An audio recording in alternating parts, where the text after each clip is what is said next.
Okay.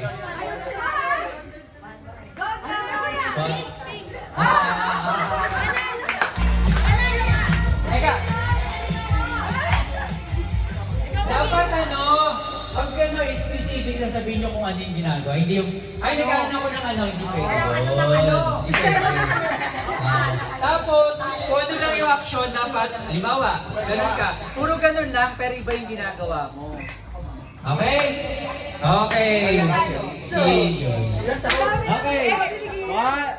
1, 2, 3, go! Nagkahalo ako ng ube, ikaw. Nagpamapa ko. Alis ako ng bakunan, ikaw. Nagwawalis ako sa loob ng bahay.